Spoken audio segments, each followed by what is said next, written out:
My sister invited me to her wedding without telling me she was marrying my psycho ex. I tried to warn her, but she didn't believe me and called me jealous. Now he's stalking me again, has bugged my apartment, and threatened my best friend's life. So I'm fighting back. Back when I was 18, I had a crazy ex named Darren, who targeted me because I came from a broken family and had self-esteem issues. During the course of our 8-month relationship, he destroyed every ounce of self-worth I had left and made me fully believe I was undeserving of love. Every time he yelled or laid hands on me, he'd convince me it was my fault because I made him do it, that if I just didn't push him to, then he wouldn't hurt me. In just 8 months, he covered me head to toe in psychological and physical scars, and I only found the strength to leave him when he was arrested and thrown in jail. I quickly packed my bags and left his house, and I never saw him again, until now. It was my sister's wedding and my first time meeting her fiancé. They lived together on the opposite side of the world. Seeing my sister Kathy walk down the aisle was surreal, and I wanted to cry of happiness, until I saw the man walking down after her husband, Darren. My entire world turned upside down. I felt nauseous, and I had to leave the ceremony there and then to go to the bathroom and throw up. My head was spinning. Did Darren track me down and seduce my sister on purpose? Did my sister know what he did? Did she not care? I had so many questions and so few answers. I came back out of the bathroom an hour later and everyone was already dancing. My sister was the first to notice and she called me over, introducing me to her wonderful husband. It took everything in me not to puke, especially as he flashed that same exact smile he used to after tormenting me. I barely mustered a hello, but right as I was about to excuse myself, my sister walked off, telling me to bond with Darren a little. My legs literally went jelly out of fear, especially as Darren took my hand and led me to the dance floor. I subtly tried to break free, but his grip was too tight, and he leaned in and whispered in my ear asking if I missed his touch. I wanted to get sick, and I whispered back to him I wasn't the same defenseless girl I used to be. But instead of taking me seriously, he chuckled. He said I was even easier than he remembers, and then warned me, saying he would make what he used to do to me feel like a massage if I spoke a word to anyone about our past. I gulped in fear, and even though I wanted to, I ignored my instinct to scream, and instead just slow danced with him, fighting back the feminine urge to knee him in the gonards. The next few hours of my life were a blur. I don't remember much, but the one thing I do remember is going up to Kathy while she was away from Darren. I knew I was risking my life, but I had to tell her the truth. I took her out back so nobody could hear us, and I opened up to her. This was the first time I was ever honest about where all my scars actually came from. It was almost freeing, being able to cry without having to put on a brave face. But as I was pouring my heart out, I saw Kathy's face twisting. She was getting angry, but not at Darren. She was getting angry at me for lying. She refused to believe me, saying I was just jealous she found a husband before I did. I begged her to please listen to me. Darren was a monster capable of this. I showed her my burn mark down there, but she still wouldn't listen, and told me to take my jealousy somewhere else. She left me alone outside and went back in to dance with Darren, all while I just sobbed nonstop. That single moment hurt more than anything Darren ever did to me. The rest of the night between us was extremely tense. We barely glanced at each other. What made it worse is that I think Darren knew I had told Kathy something,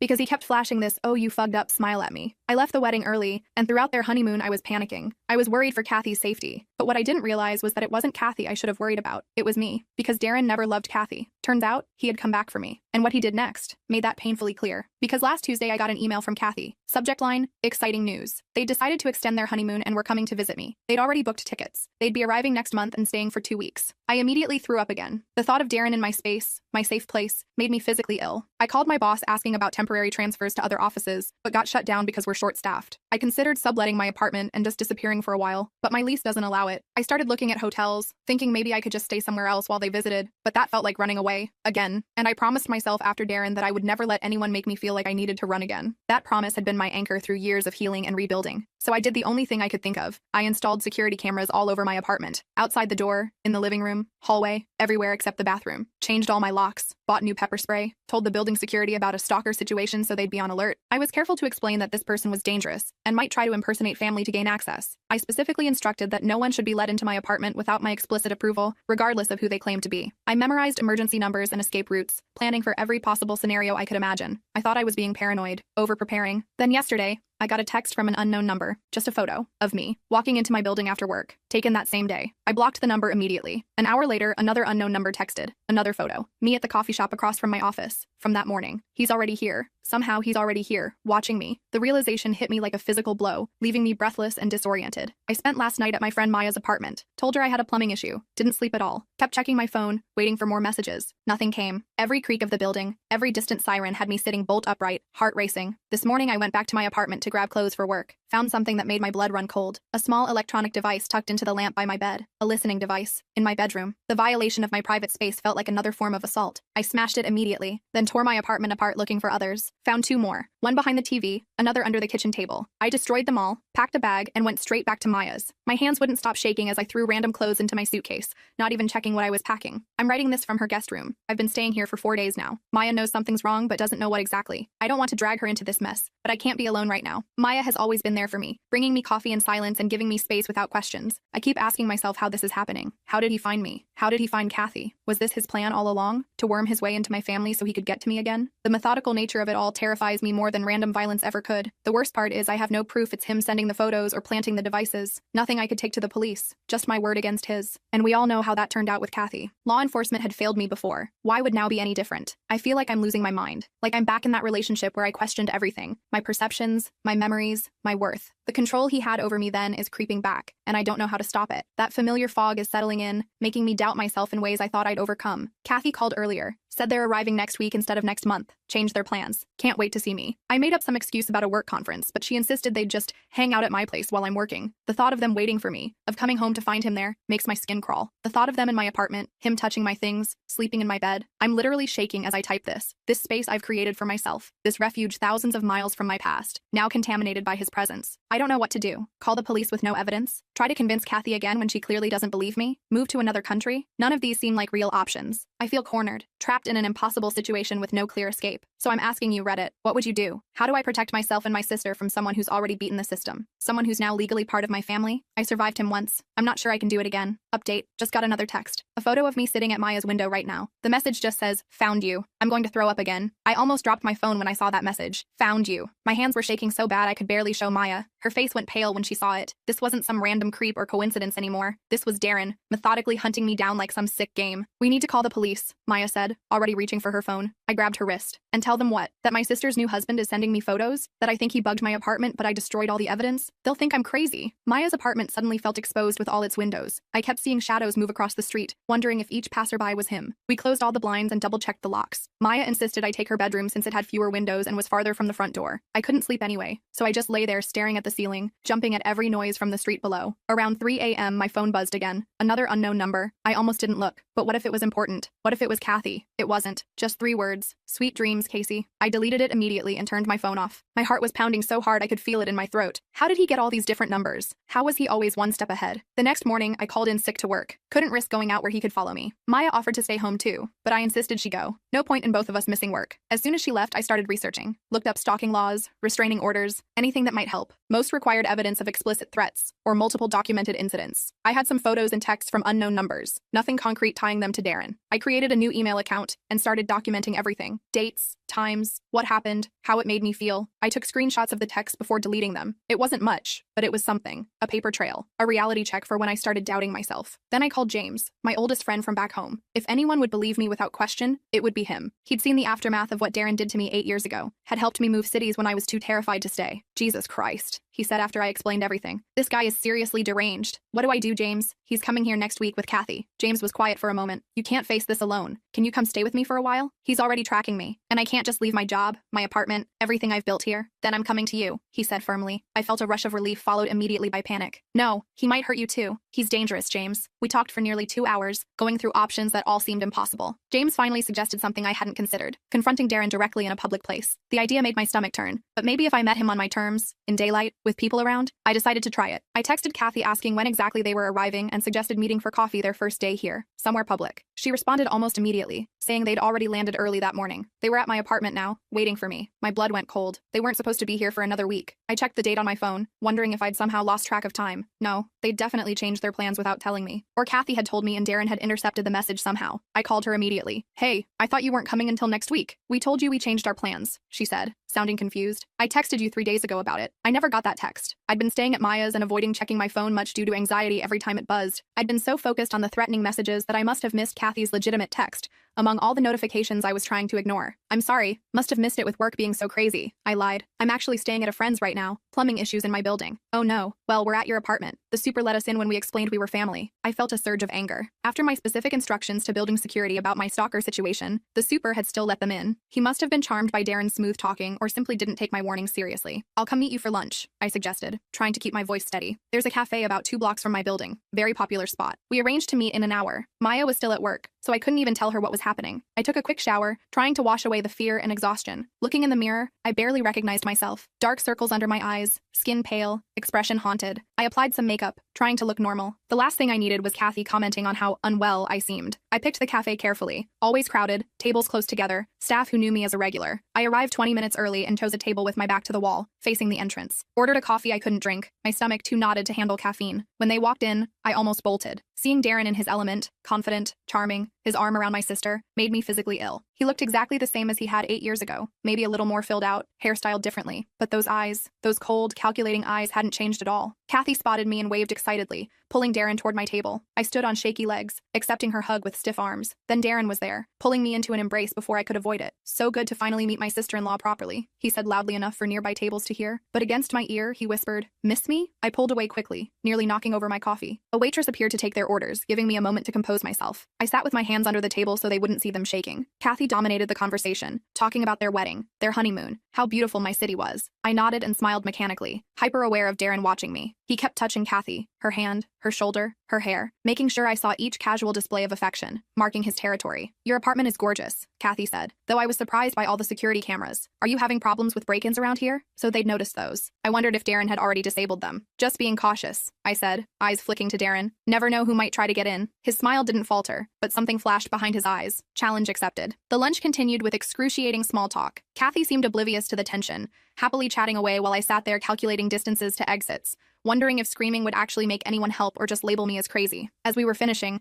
Darren excused himself to use the restroom. The moment he was gone, I grabbed Kathy's hand. "You need to listen to me," I said urgently. I wasn't lying about Darren. He's dangerous. He's been stalking me, sending me photos, bugging my apartment. Kathy's face hardened. "Stop it, Casey. Just stop. I don't know what your problem is, but this has to end. Darren told me you might do this." I froze. "He what?" "He told me you had some kind of obsession with him years ago, that you couldn't accept when he broke things off and started spreading rumors about him being abusive." My jaw dropped. He'd preemptively poisoned her against me, set up the perfect defense. "That's not what happened," I insisted, desperation making my voice crack. "Why would I make this up? Why would I?" "Because you've always been like this," she interrupted, louder than she probably intended. A few nearby diners glanced our way. She lowered her voice. "Always dramatic, always needing attention, always making everything about you." The accusation hit like a slap. Was that really how she saw me? How my family saw me? "That's what he wants you to think," I said, my voice barely a whisper. "That's how abusers work. They isolate you from people who might see the truth. The only truth I see is that my sister is trying to ruin my marriage before it's even begun." Darren returned then, all smiles, asking what he'd missed. The look Kathy gave me made it clear the conversation was over. I mumbled something about needing to get back to Maya's to get ready for work tomorrow. Made up some excuse about her cats and my allergies, meaning they couldn't stay with me. "Such a shame," Darren said. "We were looking forward to quality time together." The way he emphasized quality time made my skin crawl. I managed to escape without him touching me again, promising to meet them for dinner tomorrow night. As soon as I turned the corner out of sight of the cafe, I broke into a run all the way back to Maya's. I half expected to find him somehow already there, waiting, but the apartment was empty. Maya returned from work to find me pacing her living room,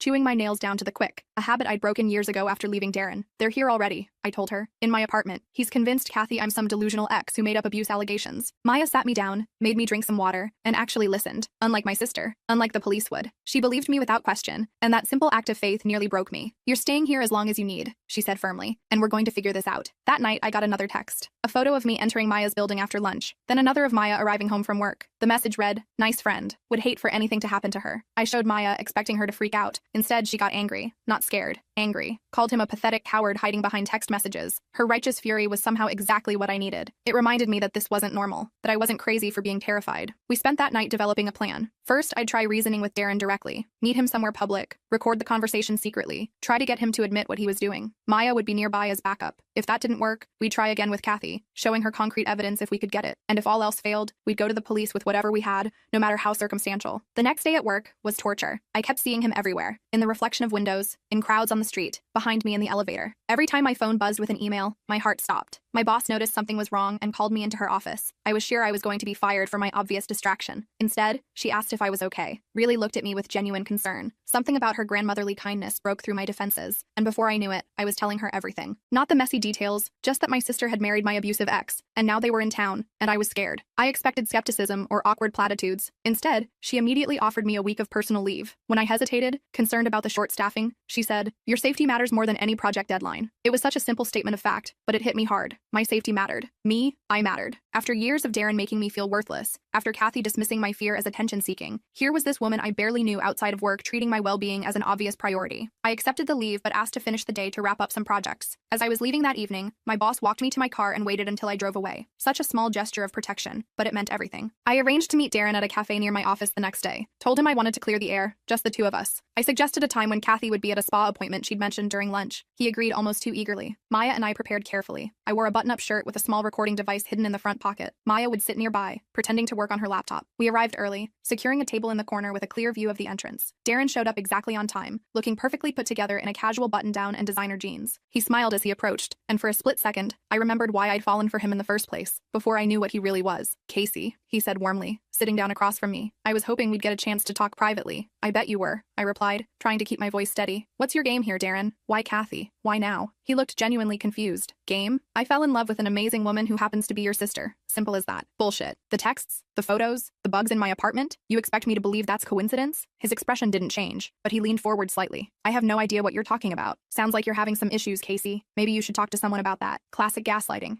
I'd expected it, but it still made my blood boil. Cut the crap, I hissed. I know it's you. What I don't know is why. Revenge? Some sick power trip? Or did you just miss having someone to torture? He sighed, looking around as if concerned someone might overhear. Then he pulled out his phone, tapped something, and set it on the table. What are you doing? I asked, suddenly nervous. Recording our conversation, he said calmly. For my protection. You seem quite unstable, making wild accusations. My heart sank. He was creating evidence against me. Anything I said could be edited, manipulated, used to make me look delusional, just like he'd convinced Kathy I was. You haven't changed at all, I managed to say. Still the same manipulative monster. He smiled then, a cold smile that didn't reach his eyes. And you're still so easy to rattle. Always were. He picked up his phone, stopped the recording, and stood up. I think we're done here. I'd appreciate if you'd keep your delusions away from my wife. She's worried about you, you know. We both are. I watched him walk away, defeat washing over me. The recording device felt heavy in my pocket. Useless. He'd outplayed me. Again. I looked over at Maya, who seemed to understand immediately that things hadn't gone as planned. Back at her apartment, I reviewed the recording. As expected, it captured nothing incriminating. Just Darren sounding concerned while I made accusations. Maya suggested we try a different approach. Investigation. If Darren had targeted Kathy deliberately to get to me, there might be evidence of planning. I started with the mutual friend who had introduced them. Kathy had mentioned the name once, Thomas, but said they weren't close. I found him through her Facebook friends and sent a message explaining I wanted to surprise Kathy with something special from the friend who'd introduced them. Thomas responded quickly, seeming confused. Said he barely knew Darren, had only met him once at a work function. Darren had approached him, mentioned he was new in town, and asked to be introduced to some local people. Thomas had invited him to a dinner party where Kathy was present. That was it. Maya and I looked at each other. If Thomas was telling the truth, this supported my theory that Darren had targeted Kathy deliberately. But it wasn't proof of anything sinister, just a guy asking to be introduced to people in a new city. I needed more. I hesitantly messaged a couple of Kathy's other friends,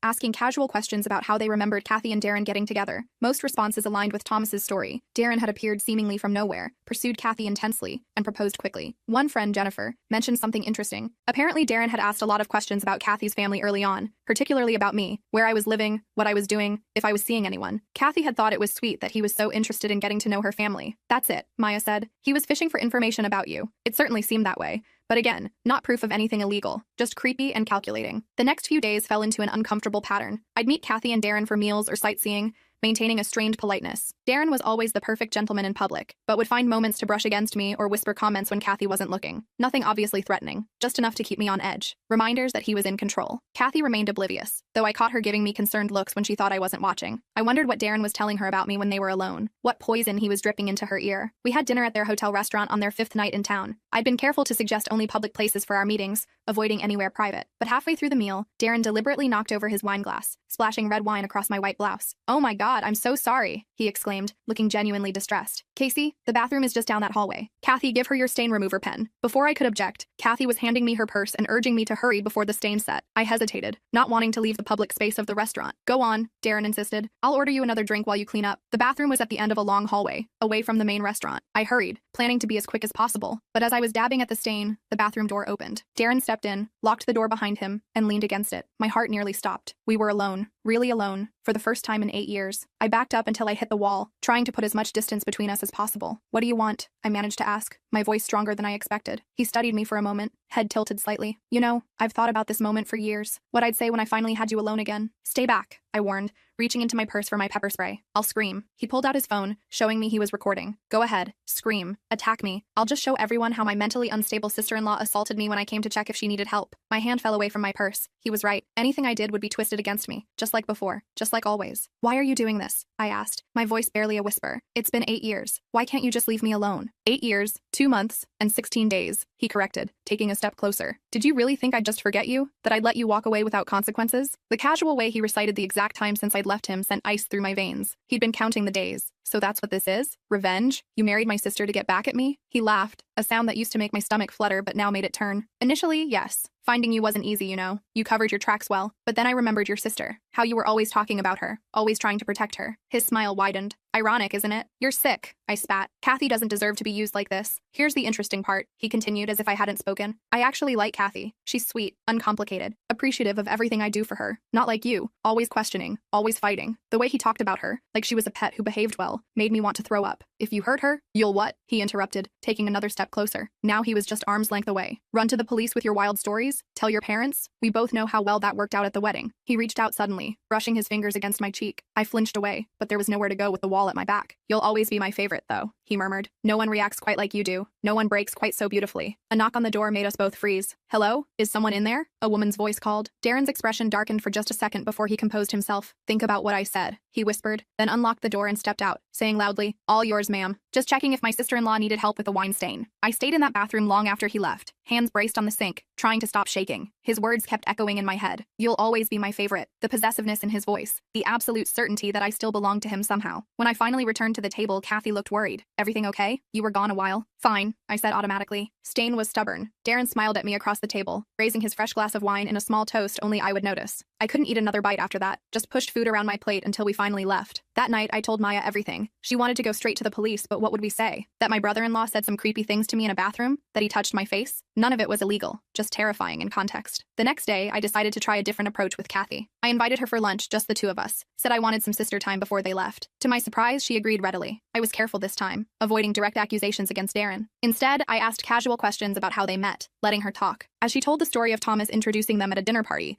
I noticed small inconsistencies with what Thomas had told me. According to Kathy, Darren had specifically asked to meet her after seeing her photo at Thomas's place, but Thomas had said the introduction was coincidental. It's funny, I said carefully. I was chatting with Thomas recently. He didn't remember introducing you two intentionally. Kathy frowned. What? Why were you talking to Thomas about us? I realized my mistake too late. I wanted to get to know more about Darren, since I missed the whole dating period. So, you've been checking up on him? Interrogating my friends behind my back? Her voice rose slightly, attracting glances from nearby tables. It's not like that, I insisted. I'm just trying to understand. No, you're trying to find something wrong. You can't just be happy for me, can you? She stood up abruptly. Darren was right. He said you might do something like this. Of course he did. He was always one step ahead. Kathy, please. I'm done with this conversation, she said firmly. I'm going back to the hotel. Don't follow me. I watched her storm out, feeling helpless. Darren had positioned himself perfectly, predicting my every move and poisoning Kathy against me before I could even make it. The wall between my sister and me was growing higher by the day. Back at Maya's, I collapsed on the couch, exhausted. Every attempt to protect Kathy or expose Darren just seemed to drive her further away and give him more ammunition. I felt like I was playing chess against a master while blindfolded. My phone buzzed with a text from James. He'd been checking in daily, and I'd been keeping him updated. His message was simple. Anything on his previous relationships? Pattern of behavior equals stronger case. It was a good point. If Darren had done this to me, chances were he'd done it to others. I'd been so focused on his relationship with Kathy that I hadn't thought to look backward. I spent the next few hours scrolling through social media,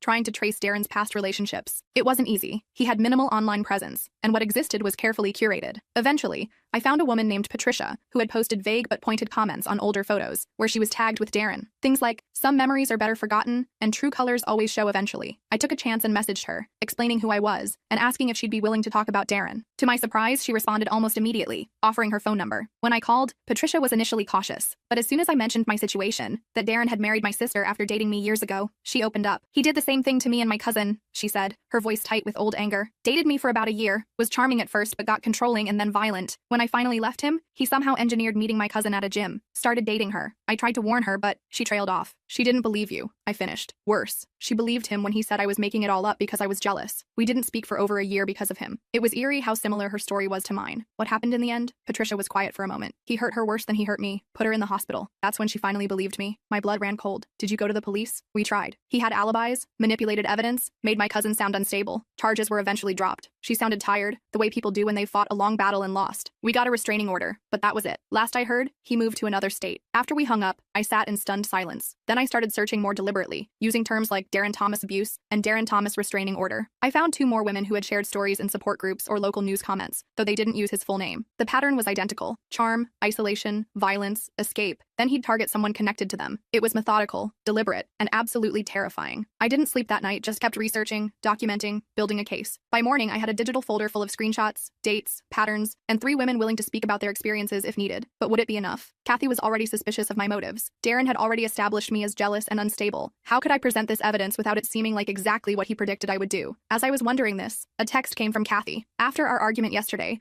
I hadn't expected to hear from her so soon. Can we talk? Alone? Hotel lobby? 10 a.m.? A flicker of hope sparked in my chest. Maybe she'd been thinking about our conversation. Maybe something I said had gotten through. I quickly replied that I'd be there, then spent the next hour trying to decide what evidence to bring, what to say, how to approach this opportunity. Maya urged caution. It could be a trap. Darren might have sent that text. She had a point, but I had to try. I arrived at the hotel early, chose a seat with a clear view of all entrances, and waited. At exactly 10 a.m., Kathy appeared. Alone. She looked tired, with dark circles under her eyes partly hidden by makeup. Thanks for coming, she said quietly, sitting across from me. Of course. I resisted the urge to launch immediately into all my evidence. Is everything okay? She glanced around nervously before answering. I don't know. Darren and we had a fight last night. After I told him about our lunch, my heart rate picked up. What kind of fight? She rubbed her wrist absently, and for the first time, I noticed what looked like the edge of a bruise disappearing under her bracelet. He got really angry, said you were trying to come between us, that you've always been jealous of what we have. I wanted to scream that what they had was a complete fabrication, but I held my tongue. Did he hurt you, Kathy? Her eyes darted up to mine, then away. No, he just grabbed my arm a little too hard. He was upset. Classic minimization. I'd done the same thing countless times. Kathy, I said gently, that's not okay. No matter how upset someone is, they don't have the right to hurt you. It's not like that, she insisted. It was just one time. He apologized right away. It was like hearing my own words from 8 years ago. The same excuses, the same desperate belief that it was just a one-time thing, that it wouldn't happen again. Can I show you something? I asked carefully. She hesitated, then nodded. I pulled out my phone and showed her a photo I'd kept all these years, a picture of my arm, covered in finger-shaped bruises. This was after Darren just grabbed me a little too hard the first time. He apologized right away too. Her eyes widened. That could be anything. Anyone. I have more, I said quietly. And not just from me, from other women. Patricia, Susan, Ashley, all with the same story, all connected to each other somehow. Kathy's face paled. You're making this up. You have to be. I wish I was, I said, feeling an overwhelming sadness. But deep down, I think you know I'm not. That's why you texted me today, isn't it? Because something felt wrong. She stared at me for a long moment, conflict clear in her eyes. Then she looked down at her wrist again, slowly pushing her bracelet back to reveal the full bruise, a distinct handprint wrapped around her delicate wrist. He said it wouldn't happen again, she whispered. He always says that, I replied gently, to all of us. For the first time since the wedding, I saw a crack in her certainty, a flicker of doubt. It wasn't much, but it was something, a start. What do I do? She asked, her voice small. First, you don't go back to that hotel room alone, I said firmly. You come with me right now. We'll figure out the rest together. She looked torn, glancing toward the elevators. My things. I need my passport, my clothes. We can sort that out. Your safety is what matters right now. Just as I thought she was about to agree, her phone buzzed. She looked down at it, and the color drained from her face again. It's Darren. He's in the lobby. He says he can see us. I whipped my head around, scanning the hotel lobby with my heart in my throat. There he was, lounging by the reception desk, staring directly at us with that smug little smile I'd grown to hate. My entire body went rigid. Don't look, I whispered to Kathy. Just get up and walk with me toward the front doors. Act normal. She nodded almost imperceptibly, gathering her purse with